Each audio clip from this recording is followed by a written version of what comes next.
C'est quand même l'un des tout grands qui sont passés par Metz. À la fois buteur, passeur, dribbleur et même récupérateur. C'est le plus doué, c'est le meilleur que j'ai côtoyé.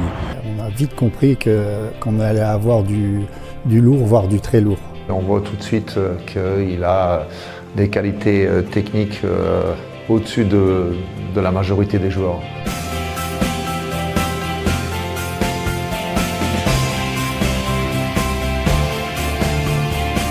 À l'été 1992, un jeune espoir de 18 ans débarque du côté du stade Saint-Symphorien en provenance d'un stade de Reims contraint de déposer le bilan.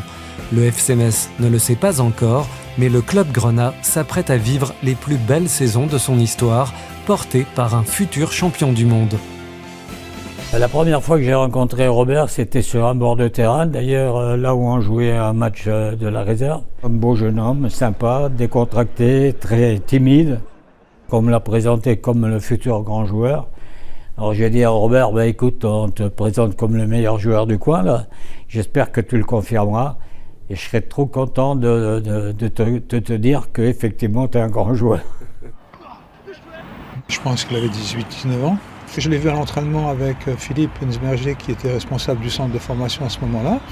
Et puis surtout, je l'ai vu quand il faisait les matchs, puisqu'il a très vite joué en réserve avant d'arriver au niveau professionnel. Notre service de recrutement l'a détecté, il a réussi à le convaincre de venir à Metz, puisqu'effectivement à cette époque-là, je crois que Reims avait déposé le bilan et qu'il avait eu quelques propositions et il a fait le choix de Metz. Donc moi j'ai découvert quand il est arrivé dans les premières séances d'entraînement. Je découvre Robert Pires dans le vestiaire et puis après très vite à l'entraînement, on m'avait dit, Carlo m'avait dit, écoute Sylvain, là on a vraiment une pépite, un joueur qui va certainement faire une carrière exceptionnelle.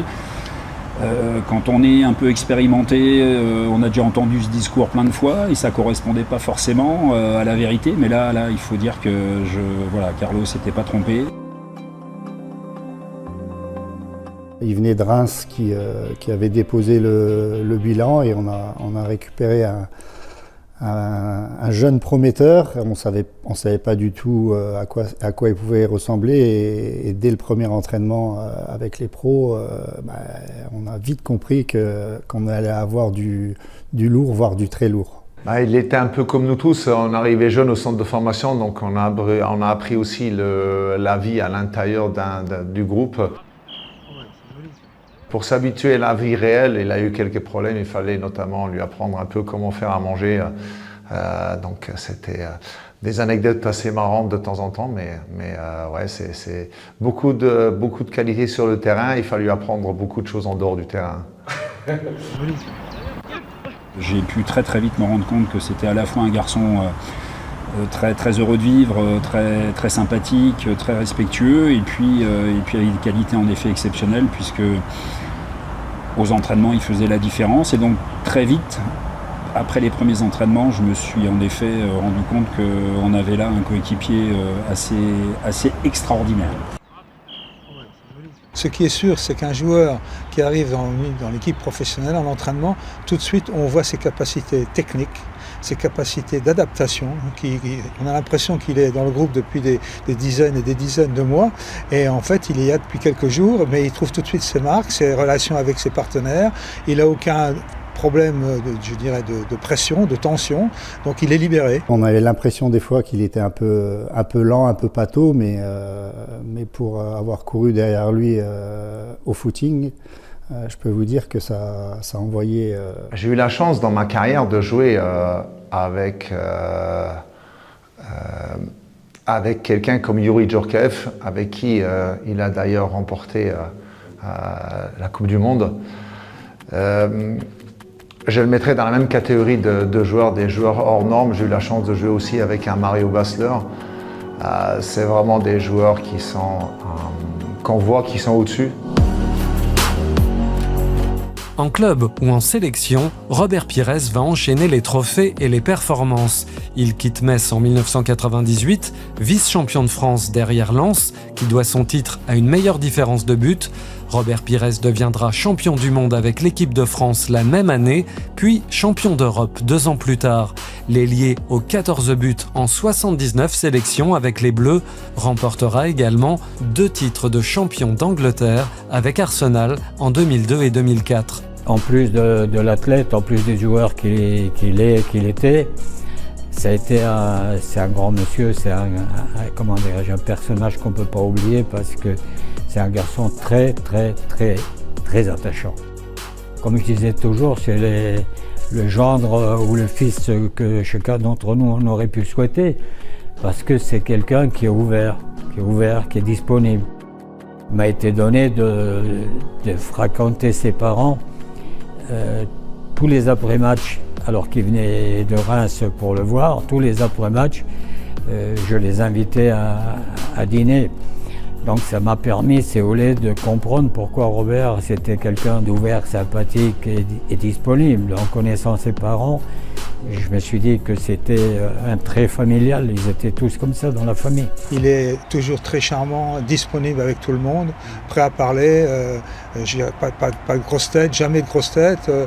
Il aime le contact, il aime le partage, il aime parler football, il aime s'entraîner, puisque s'il a amené sa carrière jusqu'à 42 ans, c'est pas sans raison.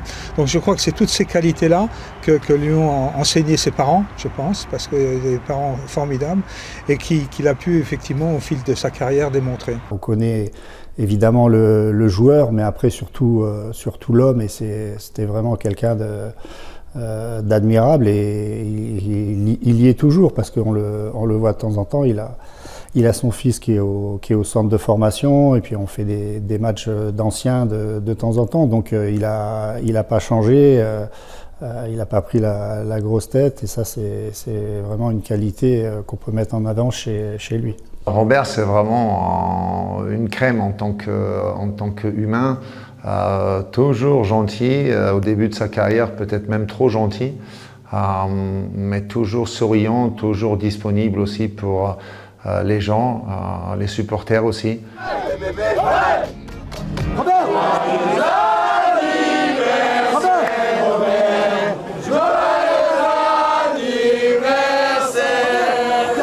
Il était en effet très généreux, très partageur, mais il savait aussi faire la différence tout seul et il savait aussi prendre la lumière. Donc c'est ça qui fait les grands joueurs en fait. C'est ceux qui sont très talentueux, qui font la différence, qui se distinguent individuellement, mais qui par contre participent énormément à la vie du groupe. En dehors de beaucoup de qualités sur le terrain, il ramenait beaucoup de joie à l'intérieur de son équipe.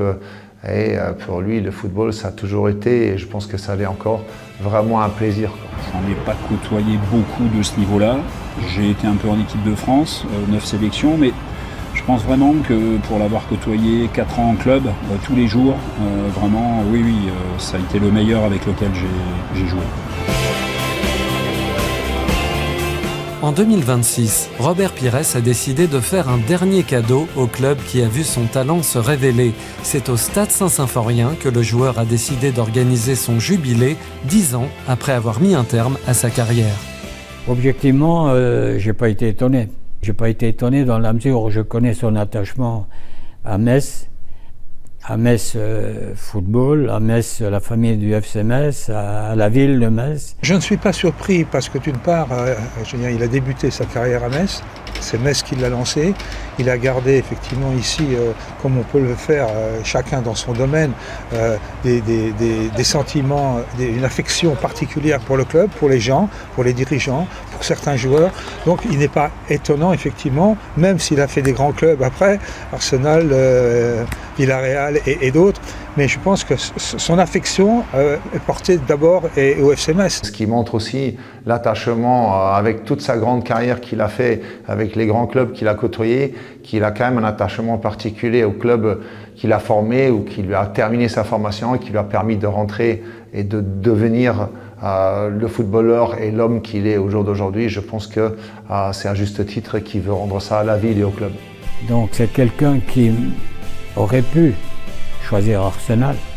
Vous imaginez qu'à Arsenal, en présentant l'équipe qu'il va présenter ici, il aurait fait beaucoup plus de personnes que chez nous en termes de spectateurs. Son souci, c'était de dire « je vais à Metz parce que je suis reconnaissant à la ville, aux dirigeants médecins et à tout ce que la ville m'a apporté au départ.